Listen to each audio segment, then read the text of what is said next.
예배 자리로 나오신 우리 성도님들과 또한 현장에서 예배하는 우리 성도님들 주 안에서 사랑하고 축복합니다. 오늘은 어버이 주일로 우리가 드립니다. 교회 절기는 아니지만 그래도 가정의 달을 맞이하여서 우리 어머니의 또 아버지의 그 수고와 희생, 그것을 기념하며 우리 함께 예배 드리고 있습니다. 1988년 12월 7일, 좀 오래됐지만 아르메니아 남부에 강도 7의 대지진이 일어나게 됩니다. 그 지진으로 인해서 건물 대부분이 다 무너졌습니다. 그리고 약 2만 5천 명에서 5만 명가량의 사망자가 발생하게 됩니다. 그리고 부상자는 3만 명에서 13만 명 정도의 너무나도 많은 희생자가 나오게 되었습니다. 도시는 말 그대로 아비규환이었습니다.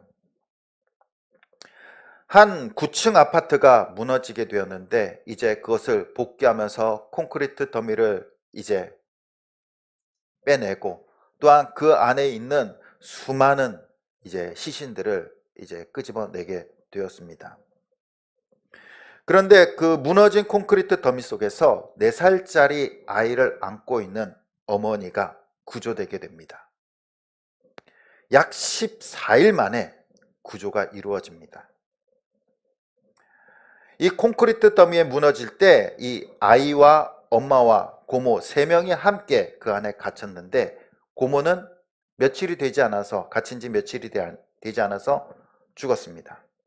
그러나 이 어머니와 아이는요 14일을 견디게 됩니다. 대부분 사람들은요, 어른들은 10일 정도 지나면요 이 탈수 증상이 오고 다 기운이 빠지고 생명을 잃게 돼요. 또 아이들은요 특별히 한 3일 정도밖에 버티지 못한다고 합니다. 3일. 그런데 무려 이 어머니와 이 4살짜리 아이는요 14일을 버텼어요. 그 이유가 무엇이었을까요? 바로 이 어머니의 사랑과 희생으로 버티게 됩니다. 이 아이와 어머니가 그 안에서 이제 어머니가 아이를 안고 이 14일을 버티는데 이 아이가 탈수 증상이 오고 배가 고프니까 근처에 있는 유리 조각을 가져다가 자기 손가락을 찔러요. 그리고 아이를 먹입니다. 그 피를. 그리고 배고플 때마다 자기 손가락을 찔러서 다 아이에게 먹여요. 아이는 그 어머니의 피를 먹고 14일을 견딥니다. 그리고 이 어머니와 아이가 구조됐을 때는 그 어머니의 손가락이, 피가 안 나는 손가락이 없었다고 합니다. 10손가락 다 찔러서 아이를 먹여요. 이 이야기를 보면서 어머니의 사랑을 느낄 수 있는 사건입니다. 아이를 위해서라면요 손가락이 뭡니까? 발가락까지도 다 찌릅니다. 그것이 부모님의 마음 아닙니까? 우리의 생명은 하나님께서 주셨습니다. 그런데 그 생명을 부모님을 통해서 주신 거예요. 우리의 생명이 하늘에서 뚝 떨어진 것이 아니라 하나님께서는 부모를 통해서 우리에게 생명을 주셨습니다. 그렇기 때문에 부모 없이 태어나는 사람은 아무도 없습니다. 아무도 없어요. 하나님께서는 부모를 통해 하나님을 보도록 하셨고요. 또 하나님을 통해 부모를 보도록 하십니다. 오늘은 특별히 어버이 주일입니다. 부모 공경은요 우리가 365일 당연히 해야 되는 것이 부모를 공경하는 겁니다. 하지만 오늘 말씀을 통해서 우리가 다시 한 번 더 부모님의 사랑을 우리의 마음속에 되새기는 그런 시간이 되길 소원합니다. 오늘 말씀에 보면은 하나님께서는 우리들에게 부모를 공경하라 라고 말씀하십니다. 우리 다 같이 에베소서 6장 1절 2절 다시 한 번 더 읽어보도록 하겠습니다. 시작. 자녀들아 주 안에서 너희 부모에게 순종하라. 이것이 옳으니라. 내 아버지와 어머니를 공경하라. 이것은 약속에 있는 첫 계명이니. 아멘. 내 부모를 주 안에서 순종하라 라고 말씀하십니다. 순종하면 좋겠다, 이런 권유형적인 문장이 아니에요. 그리고 마음에 있으면 순종할래? 라는 의문형도 아닙니다. 그리고 순종하면 좋을 것이다 라는 선포형도 아니에요. 그냥 순종하라, 공경하라 라는 명령형입니다. 명령. 군대 간 군인들이 상관이 자신에게 잘해주고 못해주고에 따라서 상관의 명령을 따를 것인지 따르지 않을 것인지 결정하지 않습니다. 상관이 나를 조인트를 까든 발로 까든 얼차례를 주든 상관이 명령하면요 따라야 돼요. 복종해야 돼요. 이것이 명령입니다. 명령. 하나님께서 우리에게 그렇게 명령하시고 계십니다. 내 부모에게 순종하라. 내 부모를 공경하라. 명령하십니다. 어느 옛날에 왕이 시골을 이제 순찰하게 되었습니다. 왕이 잘 밖으로 나오지 않잖아요. 궁궐 밖으로. 그래서 왕의 얼굴, 용안을 보는 것이 이 백성들에게 또 소원이기도 합니다. 평생에 왕의 용안 한번 봤으면 그렇지 않겠습니까? 오늘날 같이 뭐 대통령이 TV에 자주 나오는 것도 아니고 궁 안에 있는 왕의 얼굴 한번 보는 거 얼마나 백성들이 바라겠습니까? 이제 순시하게 되면은 이 원근각지에서 이 백성들이 모여들어서 이 왕의 얼굴을 보고자 합니다. 근데 한 어머니가, 거동이 불편한 어머니가 평생 이 근처에 왕이 오신다는 소식을 듣고 왕의 얼굴을 보는 것이 소원이었어요. 그래서 그 아들이요, 그 어머니를 업습니다. 그리고 약 한 30km가 되는 그 거리를 어머니를 업고 가요. 왕이 오는 그 길목을. 그런데 수많은 사람들이 이렇게 모여드니까 어머니가 왕의 얼굴을 볼 수가 없는 겁니다. 그래서 아들이 엎드립니다. 바닥에 엎드려서 어머니 보고 제 등을 업고 밟고 올라가서 보십시오. 그래서 어머니는 이제 아들의 등을 밟고 올라가서 왕의 얼굴을 보게 됩니다. 근데 왕이 그것을 지나가다가 그 장면을 딱 봐요. 아들은 엎드려 있고 어떤 건장한 남자는 엎드려 있고 한 노인이 그 발을 이 등을 올라가 가지고 자신을 보고 있는 겁니다. 그래서 물어봅니다. 당신은 왜 그러고 있냐고. 그러자 아들이 자초지정을 얘기합니다. 우리 어머니가 왕의 얼굴을 너무나 보고 싶은데 사람들이 많아가지고 볼 수 없어서 내가 엎드렸습니다. 그러자 이 왕이요, 이 아들의 그 효심에 감동을 받고요, 상을 내립니다. 상을 내려요. 근데 이 아들이 그 부모 어머니를 효도로 섬겼다라는 그 소식이 온 마을에 다 퍼집니다. 전국 각지에 다 퍼지는 거예요. 하루는 이 왕이요, 다시 이제 마을을 순시하려고 다른 마을로 가게 됩니다. 그런데 이 소식을 불효자가 듣는 거예요. 어느 한 마을의 불효자가. 자기도 상을 받고 싶은 겁니다. 그래서 냅다 어머니를 업고 가는 거예요. 그리고 나서 왕이 가는 길목에 딱 섰다가 엎드리는 겁니다. 그리고 어머니 보고 빨리 올라가서 자기 등 밟고 보라고. 그리고 어머니는 올라가서 아들의 등을 밟고 올라가서 왕을 봅니다. 왕이 또 그 장면을 딱 봐요. 그러면서 물어봅니다. 왜 그랬느냐? 아이, 어머니가 왕의 얼굴을 보고 싶은데 보이지 않아서 엎드렸습니다. 그러자 마을 사람들이 한결같이 이렇게 말합니다. 왕이여, 속지 마십시오. 저놈은 불효자입니다. 저놈은 불효자입니다. 쇼하는 거예요, 요즘 말로 하면. 효자 코스프레 하는 겁니다. 속지 마십시오 라고 말합니다. 이 불효자는 어떻게 됐을까요? 왕은요, 웃으면서 이렇게 얘기합니다. 효도는 흉내라도 내는 것이 좋다. 효도는 흉내라도 내는 것이 좋으니까 너에게 상을 주겠다라고 말합니다. 부모를 공경하고 부모를 섬기는 거 명령이라고 얘기하지 않았습니까? 하나님께서. 명령. 명령은 뭡니까? 마음에 내키지 않더라도 해야 되는 거예요. 해야 되는 거. 흉내라도 내는 거예요. 흉내라도. 그러다 보면요, 흉내라도 내다 보면 진짜 효도하게 되는 거예요. 처음부터 효자가 어디 있습니까? 그쵸? 다 보고 배우는 거고, 흉내라도 내다 보면 효자가 되는 거예요. 그런데 많은 사람들은 조건적으로 부모에게 효도하는 사람들이 있어요. 부모에게 효도하는 것이 부모가 자신에게 잘해줬을 때는 부모한테도 잘해주고, 부모가 자신에게 못할 때는 부모에게 관심도 갖지를 않는 겁니다. 효도에 강약이 있습니까? 조건부가 있습니까? 부모가 재산이 많아서 유산을 좀 많이 물려줄 것 같으면은 그냥 뭉지방 닳도록 왔다 갔다 거리고, 부모가 가진 것 없으면은 나 몰라라 바쁘다고 쳐다보지도 않고. 부모의 재산의 정도에 따라서 효도의 척도가 가늠돼서는 안 됩니다.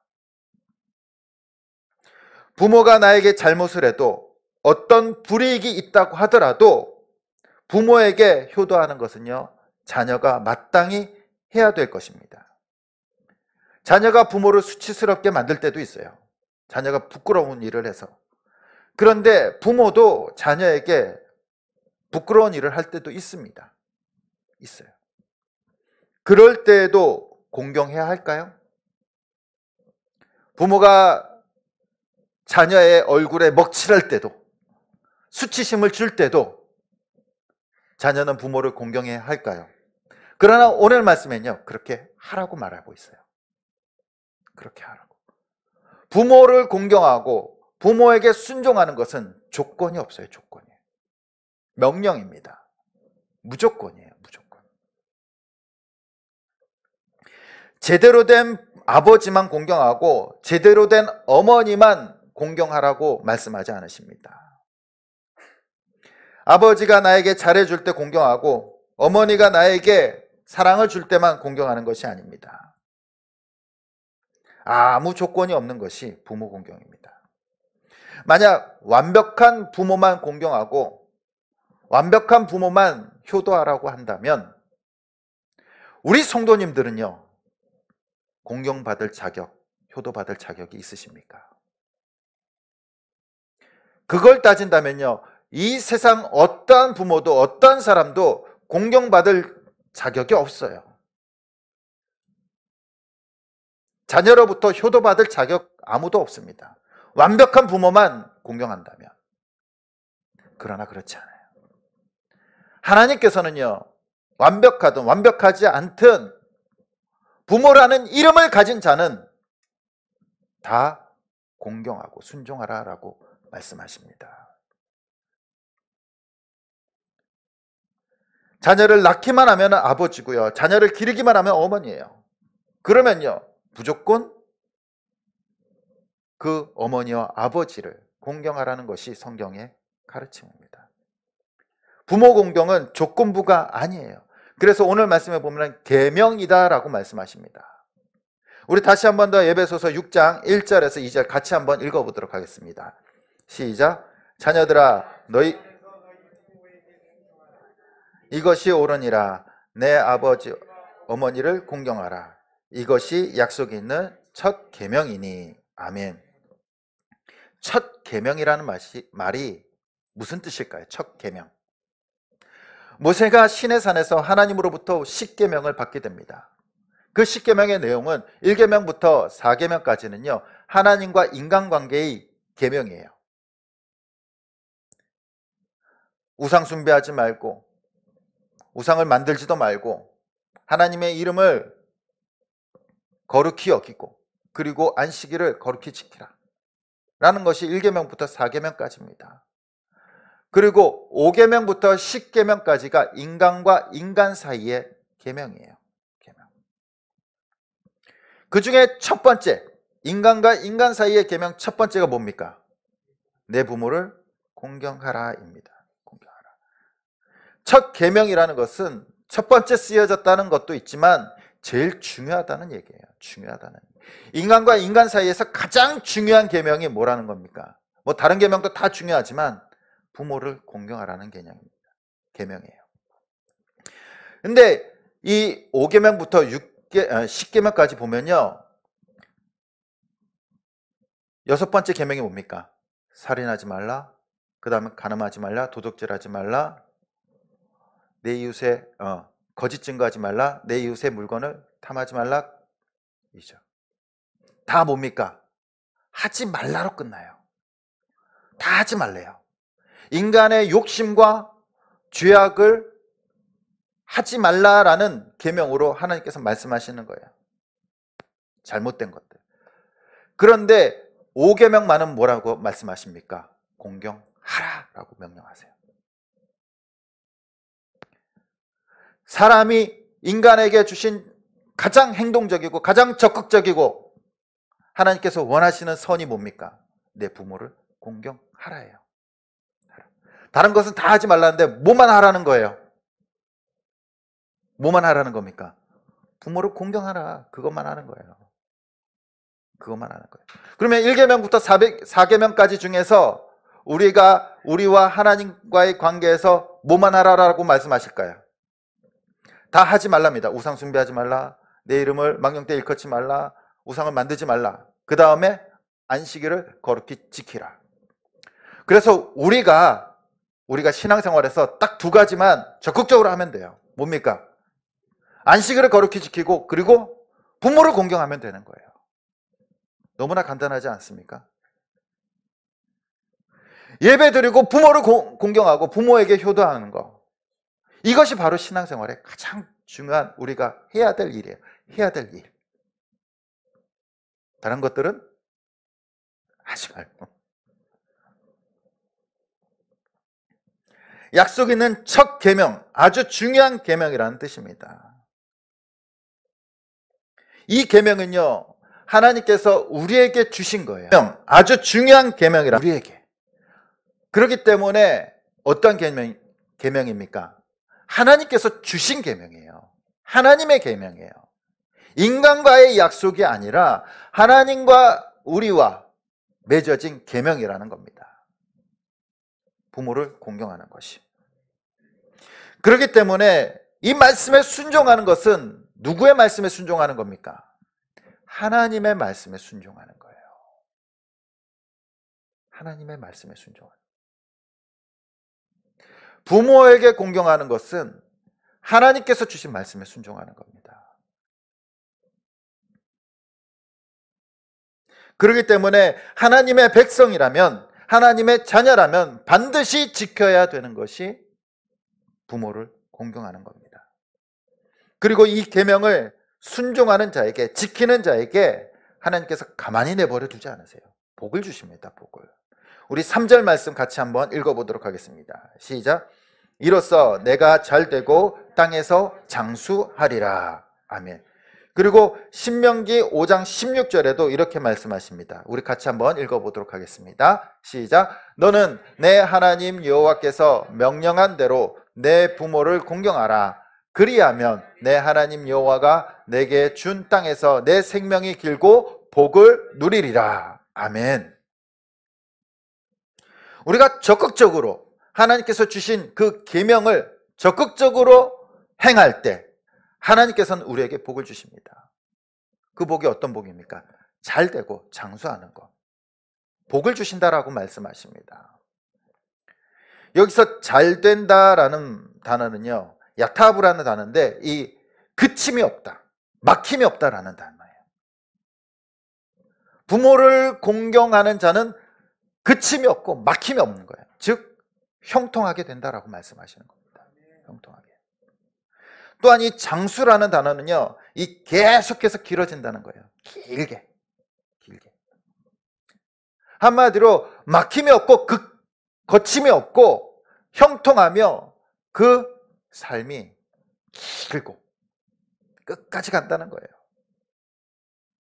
이것이 하나님께서 주신 축복이에요. 복이에요. 바로 부모를 공경하는 것이 이 땅에서 잘 되고 장수하는 비결입니다.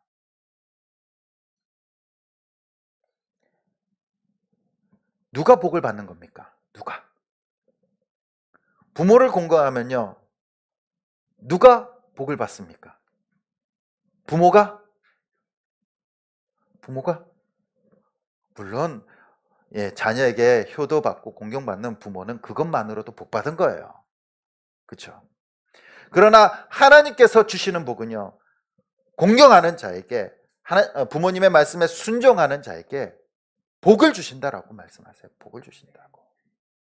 누가 받습니까? 자녀가 받는 거예요. 자녀가.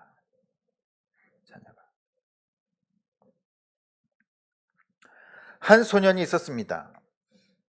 그 소년은요, 어릴 때부터 이 선장이 되는 것이 꿈이었어요. 배를 타고 먼 바다에 나가서 파도와 싸우고 그것이 꿈이었어요. 그래서 어린 나이에 이제 그 꿈을 이루기 위해서 짐을 싸기 시작합니다. 나는 선장이 될 거야. 그러면서 이제 어머니 앞에 인사를 드린 겁니다. 내 꿈을 이루기 위해서 전 떠나겠습니다. 그런데 그 모습을 본 어머니는요, 눈물이 뚝뚝 흘리는 거예요. 선장이 쉬운 일입니까? 원래 세상에 쉬운 일은 없겠지만 또 위험한 일이잖아요. 말릴 수는 없어요. 또 눈물을 뚝뚝 흘립니다. 아들이 안 갔으면 하는 거겠죠. 위험하고 또 부모 곁을 떠나는 것이 너무나 마음이 아파서 슬피 울고 있습니다. 근데 이 소년이요, 어머니가 눈물 흘리는 거 보니까 마음이 너무 아파요. 그러면서 결심합니다. 어머니의 얼굴에 눈물을 흘리게 하고 나서 내가 꿈을 이룬다는 것이 아무 쓸모가 없다. 결단을 합니다. 그리고 자신의 꿈을 접어요. 어머니가 마음 아파하니까 자신의 꿈을 접습니다. 그것을 보면서 이 어머니는요, 아들의 손을 잡고 말합니다. 성경에 부모를 공경하는 자는 복을 받는다고 했으니까 너는 반드시 복 받을 거야. 그러면서 이 어머니는 아들을 위해서 열심히 기도합니다. 그리고 이 소년은요, 훗날 누가 되냐면은 미국의 초대 대통령인 조지 워싱턴입니다. 그는 어머니의 뜻을 저버리고 떠나지 않아요. 만약 떠났더라면요, 그는 훌륭한 선장이 될 수 있었어요. 그러나 대통령은 될 수 없었어요. 하나님께서는요, 반드시 부모를 공경하고 부모의 말씀에 순종하는 자에게 복을 주시는 줄 믿습니다. 그 복은 우리가 쟁취하는 것이 아니라 하나님께서 주시는 복이에요. 부모를 공경할 때. 그리고 부모를 공경하고 순종하는 자에게 하나님께서 복을 주시고 그러한 자녀가 복받게 될 줄 믿습니다. 오늘 말씀에 보면 하나님께서는 내 부모를 공경하라라고 명령하십니다. 그리고 종교개혁자 마틴 루터는 부모 공경에 대한 이유를 5가지로 말하고 있습니다. 우리 함께 읽어보도록 하겠습니다. 첫 번째, 하나님의 명령이다. 둘째, 부모에 대한 순종이 권위에 대한 순종을 배우는 훈련의 출발점이다. 첫 번째는 뭐라고요? 하나님의 명령이고, 두 번째는 부모에게 순종하는 것이 권위에 대한 순종을 배우는 출발점이라는 겁니다. 세상 권위뿐만 아니라 하나님의 권위에 순종하는 거죠. 그리고 세 번째 뭡니까? 마땅히 해야 될 일입니다. 마땅히, 당연히, 사람이라면 당연히 해야 될 거예요. 당연히. 네 번째 읽어보겠습니다. 시작. 하나님을 기쁘시게 하는 일이다. 하나님께서 명령하셨기 때문에 하나님의 말씀에 순종하면 하나님께서 당연히 기뻐하시겠죠. 다섯 번째 읽어보겠습니다. 시작. 부모 공경하는 자에게 축복을 약속하셨기 때문이다. 아멘. 우리가 부모님을 공경해야 되는 이유 뭡니까? 하나님의 명령이고요, 권위에 대한 순종을 배우는 거고, 마땅히 해야 될 거고, 하나님을 기쁘시게 하는 거고, 그리고 하나님께서 축복을 주시는 통로이기 때문입니다. 부모를 공경하는 것은 축복의 길이에요. 부모를 공경하는 자녀치고 악한 자녀 본 적 없어요. 본 적 있습니까? 부모를 사랑하고 부모를 공경하는 자녀인데 악한 일을 하는 자녀 보셨습니까? 부모님께 순종하는 자녀치고 잘못된 길로 가는 자녀 없습니다. 하나님께서는 부모를 통해 우리에게 생명을 주셨을 뿐만 아니라 우리를 키우십니다. 그리고 우리를 인도하세요. 그리고 땅에서 잘 되고 장수의 복을 주십니다. 부모 공경은요, 인간의 계명이 아니라 하나님께서 주신 계명입니다. 부모에게 순종하고 공경하는 것은 하나님의 말씀에 순종하는 겁니다. 순종하는 것. 그리고 하나님의 말씀에 순종하는 자에게 하나님께서는 복을 주실 줄 믿습니다. 우리의 부모님들 생각해 보십시오. 완벽했습니까? 항상 좋은 것만 주셨습니까? 때로는 우리에게 상처를 주기도 했고요. 아픔을 주기도 했어요. 사랑을 주기도 했고요. 채찍을 주기도 했어요. 그럼에도 불구하고 우리는 부모를 공경해야 됩니다. 세상에 완벽한 부모만 공경한다면 이 세상 어느 누구도 공경받을 만한 자격은 아무도 없습니다. 하지만 우리가 하나님의 말씀에 힘입어서 하나님의 말씀에 순종함으로 부모를 공경할 때 하나님께서는 우리에게 복을 주실 줄 믿습니다. 효도는 내 마음 내킨다고 하고 마음 내키지 않는다고 안 하는 것이 아니에요. 마음 내키지 않아도 흉내라도 내야 되는 거예요. 억지로라도 해야 되는 겁니다. 그럴 때 하나님께서는 약속의 복, 내가 이 땅에서 잘되고 장수의 복을 주실 줄 믿습니다. 오늘 어버이 주일로 우리가 부모에 대한 마음이 끝나는 것이 아니라 이 시간 우리가 다시 한 번 더 부모님의 마음을 되새기고 또 하나님의 말씀을 우리 가슴에 되새겨서 정말로 부모님께 효도하고 부모를 기쁘시게 함으로써 하나님을 기쁘시게 해드리고 이 땅에서 잘되고 복받고 장수의 복을 누릴 수 있는 저와 여러분들이 되시길 간절히 주님의 이름으로 축원드립니다. 이 시간 우리